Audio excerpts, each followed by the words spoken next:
Ladies and gentlemen, welcome to the World Cyber Games 2013 Game Festival held in China. Let's get right into it. Spawning in the top left-hand position as the Red Zerg from Canada, it is Hendralisk. And his opponent from USA, of course, it's going to be Xenocide from Team EG, spawning in the bottom right-hand position as the Blue Terran. Hendralisk seeing lag, and it did look a little bit choppy. Yeah, it looks like spikes. They had like some spikes before. Maybe some issue with the internet or like the connection here. I hope it will be solved. Like, I guess if it continues, the players will probably go for a pause. Like, yeah, it has to be dealt with. It is early game though, so indeed, yeah. You can't really worry too much about that. So see first. Yeah. Going for a Reaper opening. Direct gas on the way, and on the other side, Hendralisk is going for 15 hedge on Aquilon. Yeah, pretty standard stuff coming from the Zerg end. I do see a lot of Terrans go for the command center first on this map, but opening up with the Reapers, especially if you want to be aggressive earlier on, you know, add in a few Hellions if you keep your Reapers alive. Nothing wrong with that at all. Yeah, and the scouting is very important as well. Especially like if Xenocide feels very confident, he might be a bit afraid of some kind of all-ins like Roach plays or like Ling Baneling Roach, something like this. And then he definitely wants to check out if gas was taken, and if so, if he's still mining. Things like that are very important for the Terran to know. Like, it determines how greedy they can be with their like CC and eBay timings. Exactly. And we have seen I remember we were watching just some games before this while we were waiting for this game to happen, and you know, we saw the Zerg get really aggressive and force the Terran player to make a few siege tanks earlier on, and that kind of led us into us talking about how it's actually really safe for Terran players to get 3 tanks before they move into the standard Widow Mine play. Yeah, indeed. Like, safety tanks are very, very good. Like, if they get like 1 or 2 tanks, then basically I don't think that there's any kind of early aggression that the Zerg can do to kill the Terran. While if they skip the tanks, there are definitely some possibilities for the Zerg player, like Zergling, Bane, Roach, or something like this, to kill him. And by the way, Hendralisk went for 15 hedge, then gas, and then pool. So his speed is pretty quick. The Reaper arrived, but there's no chance for the Reaper to deal damage. But at least he got the scouting information. So he saw 100 gas being mined.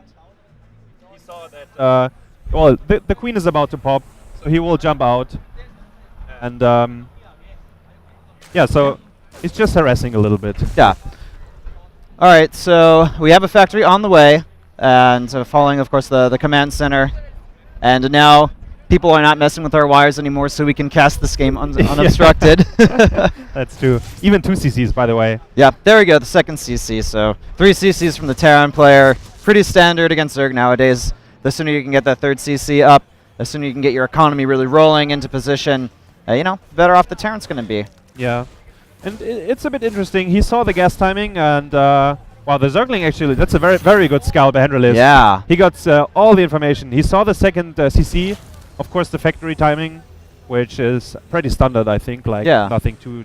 I am a little bit surprised, though, that the supply depot wall, it wasn't a full wall off. Even if the supply depot was raised, the Zergling still had a little spot it could go through, so... Maybe that's one of the problems from the spikes early on. Yeah, like definitely that he missed it by one square. He's not a Protoss player. He can't stick a Zealot in that hole. Yeah, that's true. That's true. So let's see. Stimpack is on the way. The first 2 Hellions. So far, the creep spread is not really going that far out. And when it starts, the Hellion will be there, so he can start denying the creep pretty early on. Xenocide, he's got his 2nd or 3rd and 4th Hellion on the way. Okay, he's gonna go for 6, so he'll just hit a timing with 6 Hellions, 2 Reapers, try to be annoying, and as long as he doesn't lose this Reaper accidentally to these Speedlings, then he should be okay. If he wants to sacrifice it for scouting, I guess he can do that. It just means that the follow-up aggression will be slightly less powerful. Yeah, that's true, but he valued the scouting information much higher here. He wanted to know if there's a Roach Warren, or maybe even a Baneling Nest, or both. it's possible for the Zerg to go for very early aggression. And he's not sending out the Hellions yet. He... okay, so he's moving out now. I just thought that maybe he would build like 2 more. And Hendralisk is setting up a small run-by. Like once the Hellions will move out to deny the creep spread, he will run in with the Zerglings. But it seems like the players know each other very well, because Xenocide is still in a defensive position here. Yeah. Like not moving out at all. Actually, that's pretty cool. And I mean, they both play on the American server, so I'm sure they've at least hit each other a few times on ladder. Wouldn't be surprised at all. Yeah. And alright, well, Xenocider is trying to take his third command center. The Ling's actually running away instead of blocking it. I would have liked to see a single block there. At least, you know, every second counts. But that's true. The Zerglings will be at least scared away for the time being by those Hellions and the Lone Reaper. As Xenocider just continues to work on his tech. He's starting to get his +1 bio attack, and he's moving into the starport tech as well. Yeah, and once he saw the Zerglings, like he chased them, and then he started, now it's the time to move out. My wall off at the natural is done. And he saw the Zerglings who were supposed to go for a run-by. So he knew he already killed a few. So it's time to send the Hellions out, try to deny the creep spread a bit. And yeah, as you said, like his infrastructure is going crazy. He's going to be on 5 barracks soon. 1-1 on the way. Stimpack is already done. Combat shields, yeah, halfway done. And oh no, not halfway, but they started at least. Oh, so they finish a lot faster than Stim anyway. Well, yeah, that's true. So yeah, so far it's going pretty good for him. Yeah, and if we take a look at Hendralisk, however, he's getting the Roach attack and the Roach speed upgrade, which means he's going to go for a little bit of a different composition. Could go Roach Bane. He is building 7 Roaches at this point, and if the Terran player kind of gets caught off guard and is only making Widow Mines, then this could be pretty effective against him. Generally, the tanks are able, they dish out more damage. They can deal with the Roaches a lot easier than just that standard Widow Mine bio army. Yeah, that's what we said before when the game started. Like, if you have like 2 or 3 tanks, you are so safe against any kind of early mid-game aggression. But Xenocide is already getting Marauders. And Marauders obviously are very good against Roaches, especially when 1-1 is done and you got Stimpack and Medivacs as well.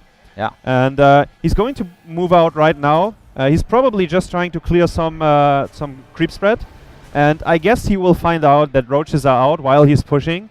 So let's see how he reacts, like how many bunkers he will add, or if he needs to react at all, because there's the possibility that his attack deal a lot of damage. There's also, we already see the tech lab out on for the factories, so it should be very easy for Xenocider to just move into that siege tank tech, should he so desire. I'm actually a little bit surprised he didn't try to clear out any creep, but maybe a little bit more concerned about the potential Zergling surround. And, Hendralisk, he actually has a pretty large army. He's already up 25 supply over Xenocider as well, and if Xenocider's not careful, he could actually potentially die to this timing from Hendralisk. But he's getting up 2 additional bunkers. The bunker is filled. The SCVs are too late. The bunker died right away with 1 shot. And now, well, I think Xenocide is in a very good position. Look at this conquer. Yeah, he's got the stim already. He's got the combat shields. There's Marauders doing a great amount of damage in the back. And with the bunkers completing with the Medivacs, Hendralisk, he's forced to retreat. And all of a sudden, we're seeing the supplies a lot more even, very close. And Xenocider, he lost pretty much no economy. He kept his Medivacs alive, of course. And, he still had the Marauders in the back. His position is looking pretty solid now. Yeah, look at that upgrade timing. Like, he only lost like 5 seconds or something. Then he started 2-2 right away, +1 vehicle upgrades. While the Zerg, he doesn't have the... Okay, he just started 2-2. He actually decides to get Zergling upgrades now. So he cancelled the +2 range attacks here, deciding to go for +1 melee, adding the Baling Nest and adding Zerglings. So he's going away from the Roaches after he realized that this Roach attack really failed, and probably more Roaches would be very painful if he has to build more. So the Roaches here are going to be able to force this Marine army away pretty fast, but still annoying to deal with. And the thing that I've noticed Xenocider is really good at doing in this matchup, it's non-stop drop aggression. Actually, every matchup, basically. Once he gets to that mid-game scenario, he always has a Medivacs all around the map, forcing his opponent into multiple different directions. But Hendralisk, he's got a good amount of units here. The Zerglings, they will be able to eventually kill off most of the Marines and force the Medivac away, but still just annoying to deal with. And we do see the siege tank transition from Xenocider. Still not really any Widow Mines in this army. He's also going to have the +1 mech attack done pretty soon as well. The thing to look out for is that 2-2 timing from Xenocider. That's going to be the biggest thing that Hendralisk has to worry about in this point of the game. Yeah, as we said, like the Banelings were delayed. The Baneling Nest was pretty late, so Baneling speed is just on the way. And as you said, if 2-2 finishes before like Hendralisk gets the right composition here with Baneling, Zergling, Roach, he will be in big trouble. But he's getting 20 Banelings. The Infestation Pit is on the way. It's probably for tier 3, but all the Roach is being caught off guard here. Oh, oh no, this is actually terrible for Hendralisk. He's going to lose this 4th base. He is able to kill off a few of the tanks though, which is nice. And actually, he does save the 4th base. Yeah, but I think it was still a good trade-off. Like, so many Roaches died, 2 tanks died, but actually there are quite a lot of Banelings, and the creep spread is still going on. There's this 1-2 more, as we can see up here, who's still providing a lot of creep spread to help him move quicker. And Baneling speed finishes in like 5 seconds, so Xenocide has to run here. He's got the +1 now for his melee. The +2 armor is about to complete. Xenocide, he's still decently safe, but Hendralisk, I feel like he does not want to fight off of creep. Yeah, that's true. Yeah, and there's actually the creep spread is still going strong. Like there's this one active 2 more. I don't know how many Banelings we got. It's like around 50 Banelings or something. It looks like it. There's 29 in production with more Zerglings on the way. And let's not forget, this is simply a Zergling Baneling army composition. I believe there's a few Roaches left, but no Mutalisks, which means that although you aren't able to kill off the Medivacs, your ground army is that much stronger. Yeah, that's true. A big drop is going on, and Hendralisk is...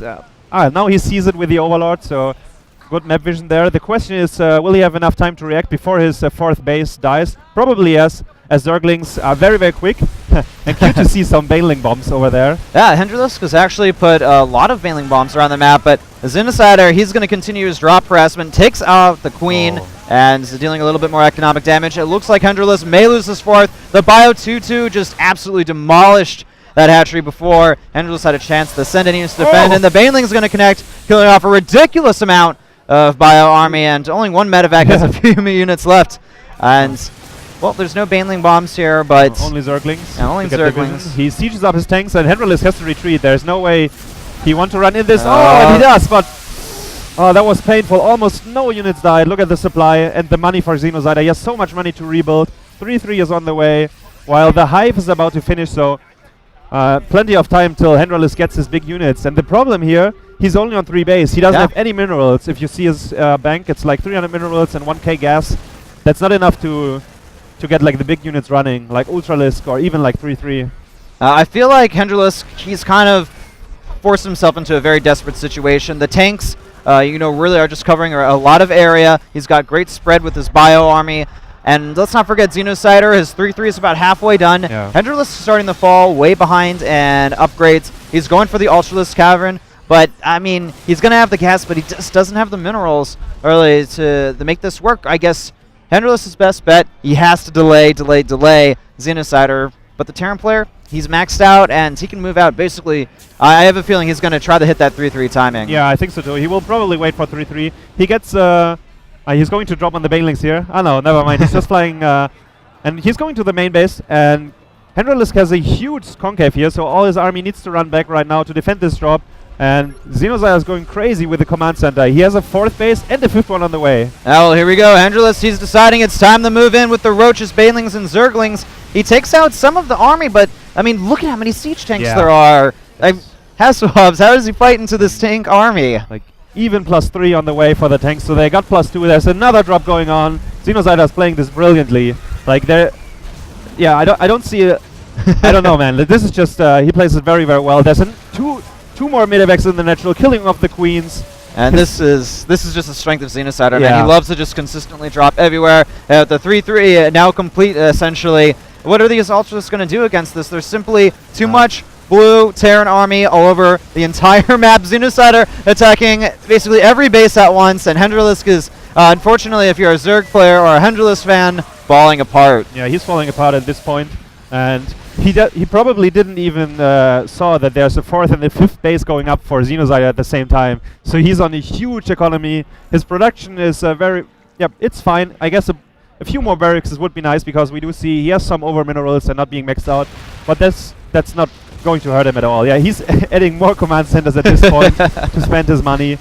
And yeah, we will see probably the last fight. Maybe he will be able to clear up this army, as the Bio is not in position here. It's just moving in right now. So it looks like Hendralisk may be able to clean up at least some of the siege tanks, but GG is called. Xenocider takes game number 1. Hendralisk, I feel like he wanted to go for some different unit compositions, but